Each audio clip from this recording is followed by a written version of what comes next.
This video is part of our series Insightful Ideas from Smart People.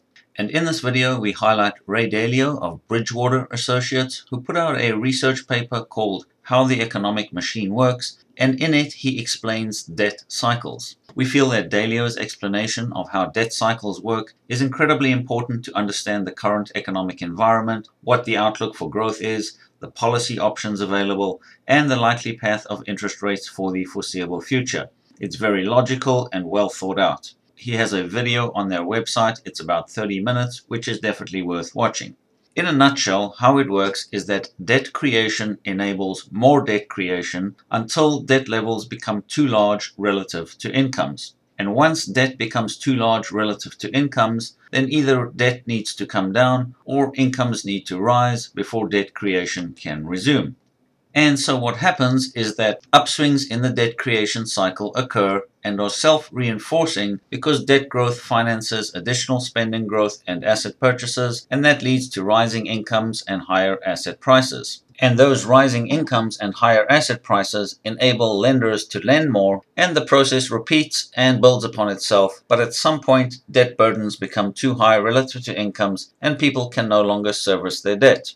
And so when that happens, central banks step in to assist by lowering rates to ease debt service costs and stimulate further credit growth. And we have been doing that for the past 30-something years, but eventually when rates get down to 0% like today, then central banks lose this ability to stimulate credit growth any further because technically you can't go below zero, although even that is turning out to be not true in many countries. But technically when you get to zero, that is the end of the game, and what we call checkmate, where the Fed can no longer reduce rates to stimulate credit creation.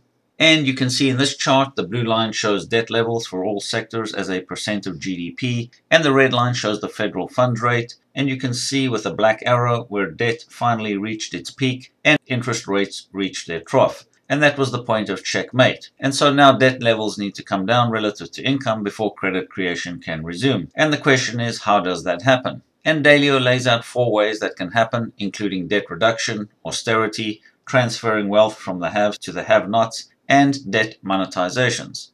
So perspective number 1 is that the lack of credit growth since 2009 is the reason that the Fed chose to implement a series of quantitative easing rounds to try and pump money into the economy. So that explains QE.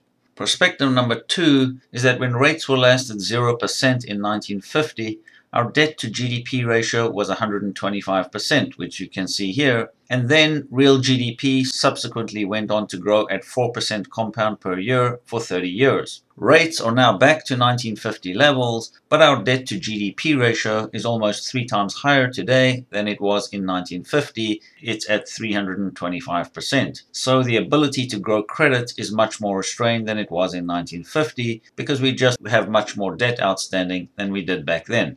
Perspective number 3, it has taken 30 years to get to where we are today, so we should not expect a quick fix. Every time rates were reduced in the past 30 years, we pulled consumption forward, which also resulted in overinvestment. So we need time to regroup.